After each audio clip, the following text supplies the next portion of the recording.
Voilà. Donc, je suis Joseph Ndeka, je présente l'association Change in Congo et je suis aussi membre du Conseil international congolais, CIC, tous les deux comme par hasard, Change in Congo, CIC, international congolais, CIC. Et en fait, je suis activiste à la base sur une question qui est brûlante d'actualité, mais dont on ne sait pas grand-chose. Pourquoi? Parce qu'on a mis d'autres urgences au-dessus de cette urgence. Alors on va essayer de découvrir ensemble pourquoi cette question est moins traitée que d'autres. D'abord, je vais poser rapidement une question générale, hein, qui ne doit pas prendre plus d'une minute. Si quelqu'un peut me dire ce qui se passe en Ukraine. En Ukraine? Ouais. La guerre avec la Russie? Ouais. Oui. Des bombardements pour Pour un territoire. La place. un territoire. Voilà. Okay. Qu'est-ce qui se passe en Palestine? Enfin, la même chose, la même chose. Écoute. La même Qu'est-ce qui se passe quoi en Palestine? La même chose. La même chose. Et par rapport à quoi c'est la même chose? Territoire et l'histoire. Et qu'est-ce qui se passe au Congo? Il y a aussi, par rapport à quoi? Voilà. On ne sait pas grand-chose. On sait qu'il y a partout, dans les trois cas, il y a des morts. Où est-ce qu'il y a le plus de morts, selon toi? Congo. Congo. Congo. Les beaucoup en Ukraine en tout cas. Beaucoup moins en Ukraine. Donc Palestine et Congo, c'est là où il y a le plus de morts. Probablement parce que les deux sont sur la durée Et de que l'eau. c'était plus grand pays que. Palestine et Gaza, c'est pas très peu. Fais comme si j'étais pas là, d'accord? Je suis pas là, je ne juge de rien. Mais Congo, non, Congo, c'est plus grand que l'Ukraine. Le Congo est plus grand que l'Ukraine, oui, c'est vrai. Le Congo, c'est 80 fois la Belgique. C'est un demi-continent, c'est quasiment l'Europe. Quasiment l'Europe. Il ne faut pas se fier aux cartes qui sont publiées en ce moment parce qu'elles ont un petit peu ratissé l'Afrique. Donc l'Afrique, c'est beaucoup plus grand que ce que tu as dans l'Afrique. Et le Congo a une histoire dramatique, à deux titres, à double titre. Un, en 1884, il y a ce qu'on appelle la conférence de Berlin, où on va partager, on va morceler l'Afrique. On va remettre une partie de l'Afrique à un souverain qui s'appelle Léopold II. Toutes les autres parties sont remises à des États. Le Congo est la seule partie qui est remise à un individu. Déjà, c'est particulier. Et de cette partie-là, bien, comme c'est un individu, on va essayer de faire une espèce de no man's land. Ça dit quelque chose à quelqu'un, le mot là? Il n'y a pas vraiment de frontières dans le sens économique ici. C'est-à-dire, c'est un espace de libre-échange. Avant l'Union européenne, il y avait quelque chose. Alors, l'idée ne date pas de dire. Donc, au Congo, les grandes puissances qui ont permis à Léopold II d'avoir cet espace lui ont dit, écoute, ok, on te laisse cet espace, mais nous tous on fait ce qu'on veut. Hein. Oh oui, et dans la pratique, Léopold II n'est pas quelconque, bien verrouillé tout ça. C'était juste dans les textes qu'on peut faire ça. Malheureusement, le règne de Léopold II est assez documenté, il sera sanglant. Il fera plus de 10 millions de morts. Et tous les malheurs du Congo vont toujours suivre ce schéma. Qu'est-ce qui s'est passé en 1884, dans ces années-là? Il y a ce qu'on appelle une révolution industrielle au niveau de l'automobile. On invente l'automobile et on a besoin de caoutchouc pour les pneus. On n'en avait pas besoin avant. Et où est-ce qu'on trouve beaucoup de caoutchouc? Oh. D'ailleurs, à ce moment-là, celui-là est tellement accessible parce que c'est là. Donc on met toute une population au boulot pour l'industrie mondiale de l'automobile. Ensuite, il y a la continuité de la révolution industrielle. On a la Deuxième Guerre mondiale. Il faut y mettre fin. Il faut une matière première particulière pour y mettre fin. C'était quoi? L'uranium, pour faire la bombe atomique. Et où est-ce qu'on trouvait l'uranium le plus pur? Parce qu'il faut travailler l'uranium avant qu'il soit exploitable. Bon. À nouveau, focus sur le Congo. Tous les projets. Troisième révolution, elle n'est plus industrielle, elle est numérique. C'est celle de notre époque. C'est laquelle? J'ai déjà dit, hein, il m'a posé la question. C'est la révolution numérique. J'avais la réponse. Oui, mais ça, ce sont les matières. C'est le coltan, surtout le cobalt. Voilà. Ah oui, c'est ça. Coltan, cobalt, tiens, ici, hein, t'as pas tort. Et en fait, on est dans, de nouveau, cette voracité de ces matières premières que tout le monde veut avoir, mais à moindre coût. C'est bien la même chose pour le pétrole. Et les pays producteurs de pétrole ont engagé un moment. Ils se sont organisés en cartel. Ils ont fait l'OPEP. C'est eux qui maîtrisent le prix du pétrole. Il est ici. Donc on ne peut pas laisser cette liberté-là au Congo. Parce qu'il y a 80% des coltans, des réserves du coltan, concentrées au Congo. Je suis sûr que si on regardait bien dans les cartes, on en trouverait plus à elle. Mais je ne sais pas pourquoi on focus comme ça sur le Congo. Et ça permet de justifier l'injustifiable. Il se passe quoi en 1994 En 1994. RCV. Où ça Non. C'est à la française.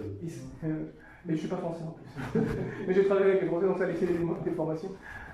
Il se passe le génocide rwandais en 1994. Il y a le fameux génocide rwandais. Mais là aussi, il y a à boire et à manger.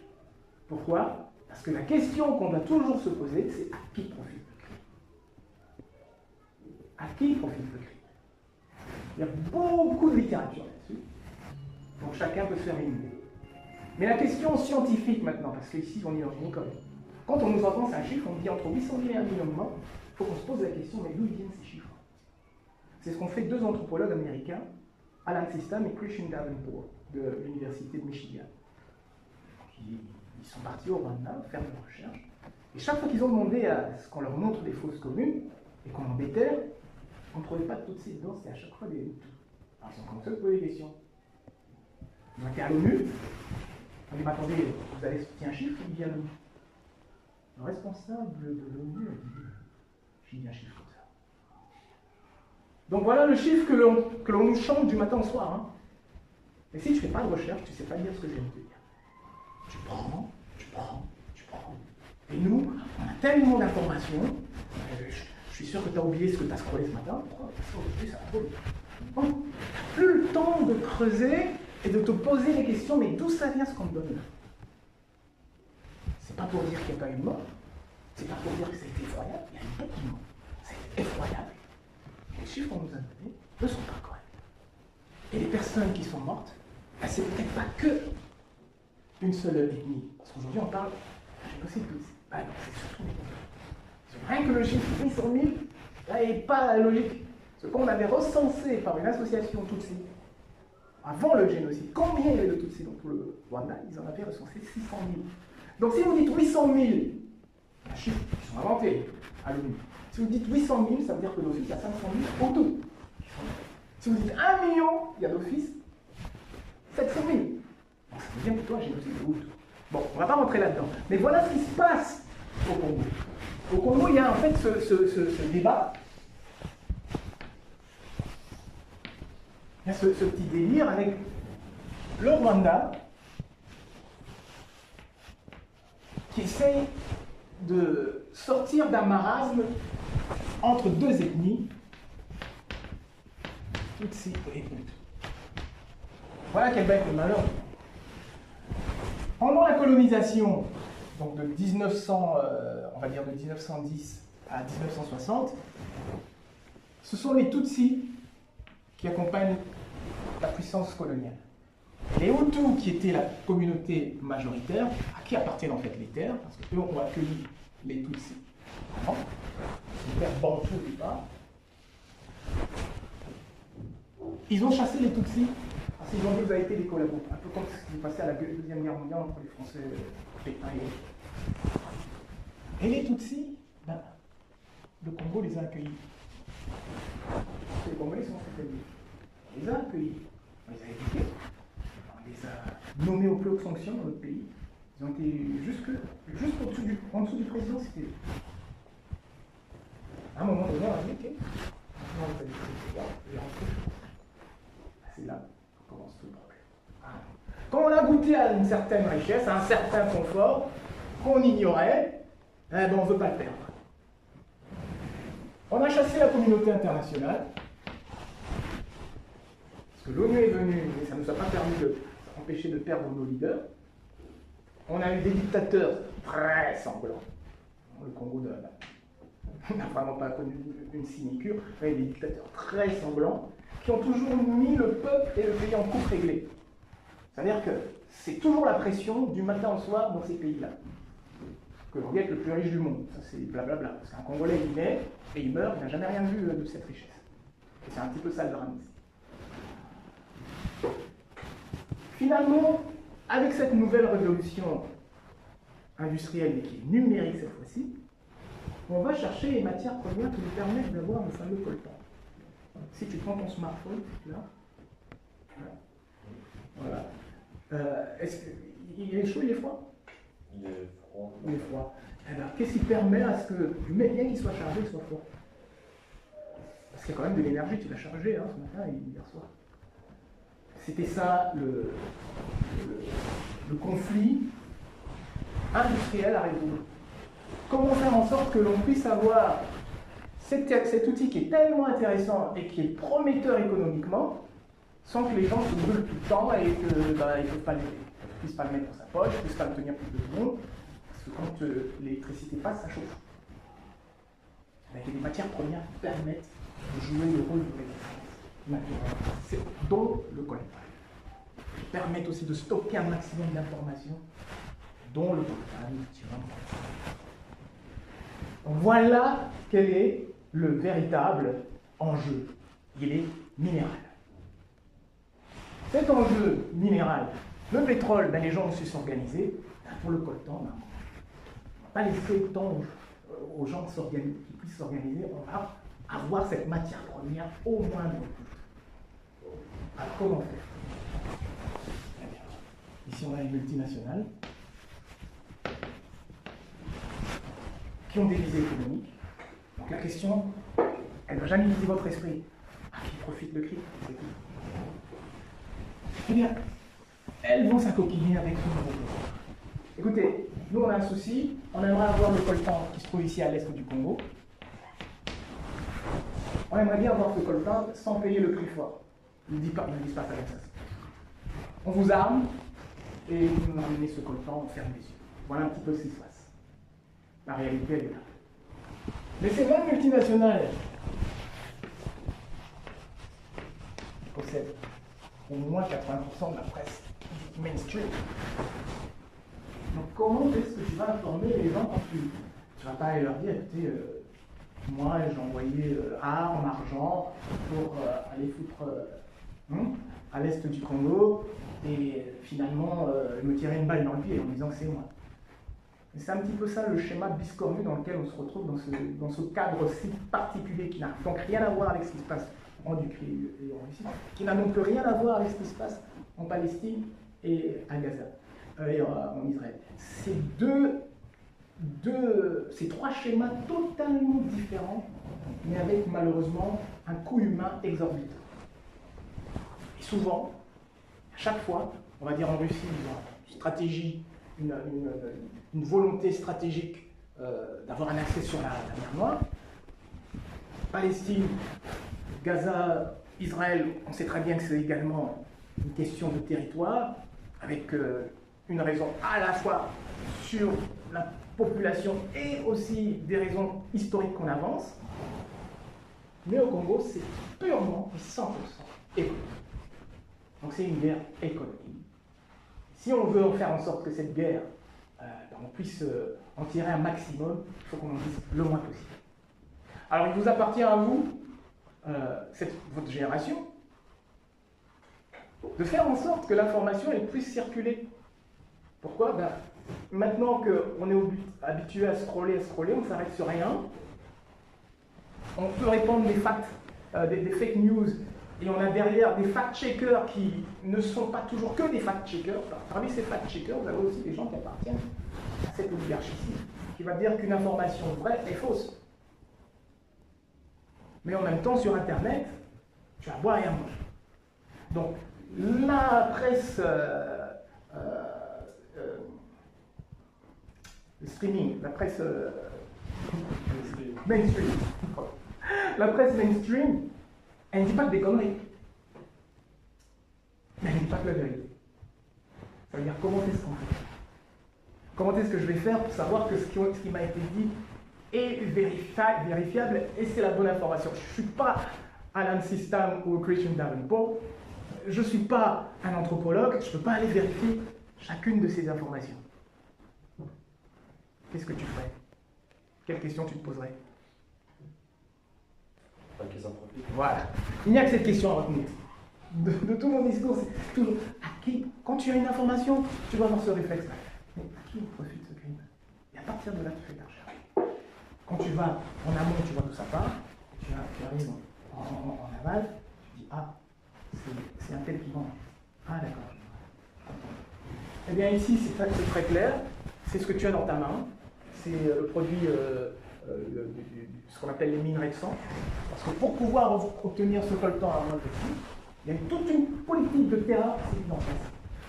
C'est mis à violer les gens, parce que d'abord, culturellement, chez les Bantous, c'est le tabou des tabous. Dans beaucoup de peuples, c'est le tabou, mais vraiment, chez les Bantous, c'est-à-dire que la femme qui est violée, elle est doublement victime, dans le sens où d'abord, elle a subi les sévices, et après, le deuxième quart. Parce que c'est une honte qu'on ne sait pas porter. Donc c'était une arme terrible qui a permis une dépopulation de quasiment ces millions de gens. Donc on ne parle jamais de tous les chiffres qu'on annonce. Et ça dure depuis 98, ça a commencé en 96, en 98, en 96, et ça dure depuis 1998. En 2010 encore, un rapport disait qu'il y a 48 viols par heure. C'est-à-dire 1152 viols par jour. Tu tapes ça, tu vois, tu auras la formation. Tu vois, tiens, Joseph, il a dit ça, est-ce que c'est vrai, c'est faux? 48 heures par heure de viol. Tu tapes ça quand tu rentres chez toi. Tu fais l'exercice. Mais tu verras que c'est écrit. C'est vrai que la presse mainstream, tu pourras même ce texte sur la RTBF et tout. Tant qu'ils savent, mais on n'appuie pas là-dessus. On pourrait appuyer là-dessus. C'est-à-dire que dans la presse mainstream, tu auras aussi un maximum d'informations aussi, que tu peux toujours vérifier. Mais la ligne éditoriale, qui sait ce que c'est une ligne éditoriale? Pas une idée? C'est-à-dire ce que le média s'autorise comme urgence. Tu verras souvent, tu suis les nouvelles, tu as la presse, les nouvelles du matin, ce qui s'est passé aujourd'hui, ce qui s'est passé à l'international, et puis on va parler de la bobonne qui a perdu son chat et qu'on a retrouvé, tout le monde est content. Ça, c'est par exemple une ligne éditoriale. Oui, on veut quand même toucher aussi la bobonne qui est dans son divan, et ça nous fait une audience. Donc chaque journal, chaque organe de presse a sa ligne éditoriale. C'est vis-à-vis de cette ligne éditoriale, et après il faut se poser la question, pourquoi cette ligne éditoriale est ainsi et pourquoi elle ne change pas? Jadis, la ligne éditoriale ne parlait pas des problèmes climatiques.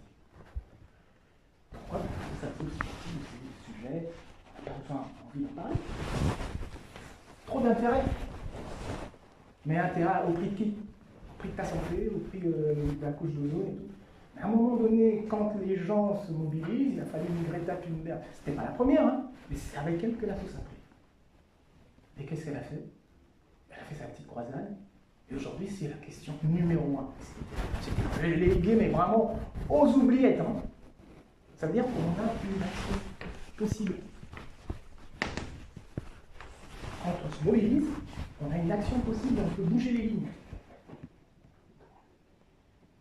C'est-à-dire que le monde de demain, qui vous appartient, c'est vous qui allez décider à quoi il va ressembler. Vous n'aurez pas l'excuse de vous dire « j'aime pas ce monde ». C'est plutôt « qu'est-ce que j'ai fait pour que je puisse aimer ce monde ».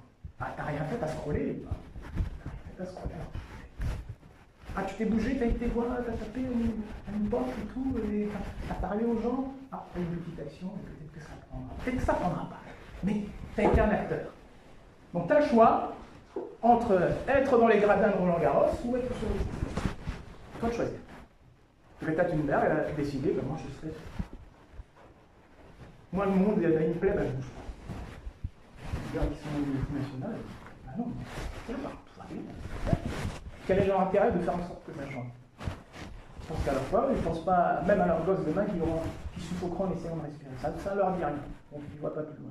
Mais toi, tu as une action, tu te dis, tiens, j'aimerais bien voir que les choses, ça bouge. Tu peux le faire. Si tu te dis, chaque fois que tu prends ton smartphone, il y a du sang dessus. Ce sang, c'est du viré. Ce centre, c'est des enfants qui se sont retrouvés seuls. C'est 10 millions de déplacés. C'est énorme. C'est-à-dire que toute la Belgique, on les a déplacés. Qu'est-ce que ça veut dire? Mais que c'est gardé sous silence. Tu peux continuer à scroller, tu peux aussi te dire, qu'est-ce que je peux faire? Est-ce que je peux faire? Est-ce que c'est une cause que j'ai envie de défendre aussi? C'est pas à te dire, comme Don Quichotte, je pense que c'est un mot là. Il faut se limiter à ce qu'on peut faire. Est-ce que je peux en parler? Il reste ça. En fait, tu auras toujours le choix. Quand on regarde ce qui se passe en Russie, en Ukraine, il y a très peu de jeunes qui en parlent. Pourtant, on a fermé RT, donc le Russia Today, on a fermé Sputnik. Donc toutes les chaînes d'information russes ont été censurées. Maintenant, tu as toutes les chaînes d'information mainstream occidentales de l'Union européenne, mais vous n'en parlez pas. Personne, j'ai jamais entendu un jeune échanger sur tiens, il se passe ceci en Russie, en Ukraine. Il y a quelque chose qui ne va pas. Ça peut s'étendre en une guerre européenne, hein, quand tu entends ce que Macron dit et tout. Mais personne. Pourquoi? Parce qu'on sent bien qu'on n'a pas toutes les informations. Il y a quelque chose, et les gens ne sont pas idiots. On sent bien qu'il y a quelque chose qui manque. Bon, la censure. La censure fait que tu as cette pesanteur à vraiment te lancer. Et on a essayé la censure sur le cas palestinien, ça n'a pas trop marché. En France, c'est là où il y a eu la plus forte censure. Mais les jeunes, ça ne prend pas. Là, ça ne prend pas. Alors on en parle.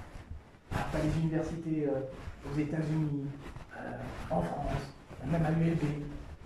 Tu sens qu'il y a quelque chose qui passe. Donc là, tu pourras avoir un peu plus d'informations. Mais sur le cas congolais, rien. À commencer par les Congolais eux-mêmes, qui sont très timorés. Et ça, c'est une bonne question. Pourquoi ils font rien? Alors, je ne sais pas combien de temps il reste. Je ne sais pas du tout. Mais moi, je trouve qu'il y a un vrai point de question à se dire pourquoi le cas congolais est aussi peu documenté, aussi peu mis en avant, alors qu'effectivement, Israël-Gaza, ça a mis feu aux poudres très vite, quoi. Et ça enflamme bien les esprits, mais si on peut comparer les choses, bien sûr, il y a plein de points communs, et là, ça n'enflamme pas. Exact. T'as quelle idée? Il reste 3 minutes, mais ouais. ça peut être des 3 minutes de... Allez-y, on échange. Quelle idée là-dessus? Maintenant, ça commence à faire... Déjà, il commence à faire entendre sur les réseaux sociaux. Ouais.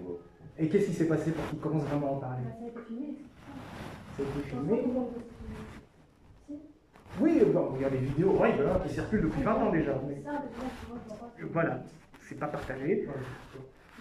Il y a eu une poussée, je dirais, médiatique quand il y a eu la CAN, c'est-à-dire la Coupe d'Afrique des Nations. C'est quand même assez malheureux qu'il ait fallu que des joueurs fassent ce geste. Très cool, parce que j'ai pas eu ça serait joli. Enfin, ouais, ils ont fait ce geste. Et de ce geste-là, c'est un simple geste, mais que toute une équipe a fait, ben, le monde a commencé à se poser des questions. On n'en parle toujours pas.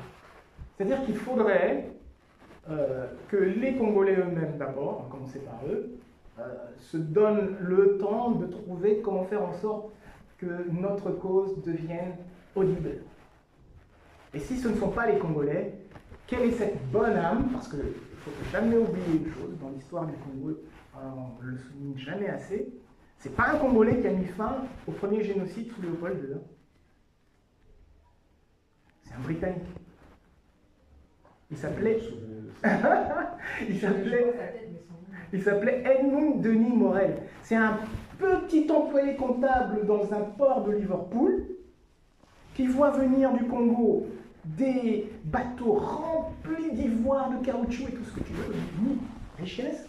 Et lui, donc, comptable, il doit consigner ce qu'il y avait dans le chargement. Et qui voit en retour ce qui repart vers le Congo. C'est pas de l'argent, c'est pas de la soie, c'est pas des vêtements, c'est pas des médicaments, mais ce sont des armes, ce sont des chaînes. Alors que partout dans tous les autres pays du monde, ils voient qu'il y a un échange. Ah tiens, il y a des épices d'Inde, il y a des voitures qui partent. Et ainsi de suite. Mais ce schéma ne se vérifie pas pour le Congo. Et c'est lui qui s'est dit qu'il se passe quelque chose. Donc un individu peut changer tout. En se posant les questions, il a posé les bonnes questions, on lui a dit voilà, monsieur, ce qui se passe là-bas, c'est l'horreur. et c'est documenté. Et il a créé le tout premier périodique au monde. C'est-à-dire un périodique où chaque semaine, il n'y a pas de réseaux sociaux, chaque semaine ce monsieur diffusait dans le monde entier, dans toute l'Europe, ce qui se passait. Il a commencé au début du XXe siècle, c'était 1900-1901 par là. Au début, comme les médias mainstream, à l'époque ça s'appelait la Libre Belgique, qui appartenait assez bien à la famille royale, ben, il y est. Au bout de 6 ans, 8 ans, c'est le seul monsieur avec son périodique qui a rallié la cause de l'opinion publique internationale à ce qu'il avait découvert. C'est-à-dire que si une personne décide, je ne sais pas qui c'est, hein, je ne sais pas sur qui ça tombe, si une personne décide et se sent investie par une cause, comme une Greta Thunberg, eh bien, cette personne-là peut faire la différence. Si elle existe, c'est bien. Si elle n'existe pas, c'est malheureux pour les compter. Merci. Et du coup, ça rappelle quand même qu'il y a beaucoup d'informations sur ce qui se passe entre Israël et Gaza. C'est une information qui est transmise. Donc en fait, on peut aussi être vecteur de transmission d'informations. Il faut qu'elle existe. C'est juste en la partageant, en cliquant dessus, en l'ayant dans son fil d'actualité que ça peut peut-être à un moment donné. Bref. Merci. J'espère que vous en savez un tout petit peu plus. Les gars, accrochez-vous hein, parce qu'on continue. Maintenant, on passe à côté. Il y a trois binômes. Enfin, 3 trinômes.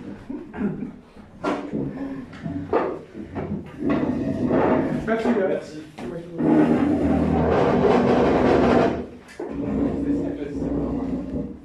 Au revoir. Ouais, c'était le 6e déjà l'année passée. En fait, les 6e formats, ils sont tous sur un